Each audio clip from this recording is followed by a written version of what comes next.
Down by the river, I was drawn by your grace into depths of oblivion, into the lover's place. I was stuck in a puddle. Ciao da Nicoletta ed ecco la pillolina del giorno.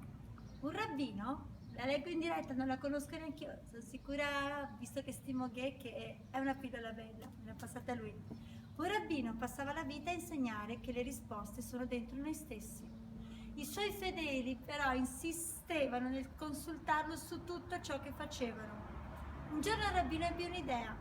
Mise un cartello sulla porta di casa con scritto: rispondo ad ogni domanda per 100 monete.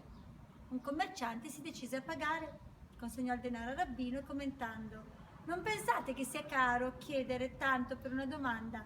Certo, disse il rabbino, e ho appena finito di rispondere a una. Se volete sapere qualcos'altro, pagate altre 100 monete. Oppure cercate la risposta in voi, che è un pochino più economico e più efficace. Da quel giorno non lo disturbarono più.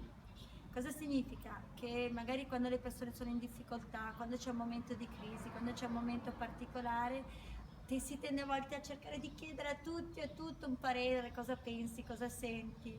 E ok, è giusto avere un confronto, è giusto avere un dialogo, solo che l'anima sa già, l'anima è già consapevole e quindi mettiti magari la sera, chiediti un attimino, chiudi gli occhi, mettiti lì quando sei al calduccio sul lettino tra te e te e poni la domanda al tuo io interno, alla tua guida interiore, chi crede negli angeli, nell'universo, non è importante, però poni la domanda la sera quando sei a letto e forse il mattino un sogno, un messaggio nella notte, qualcosa ti porterà ad avere la risposta.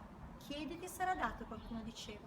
Chiedi a te e probabilmente ti stupirai di te. Ciao, ciao ciao!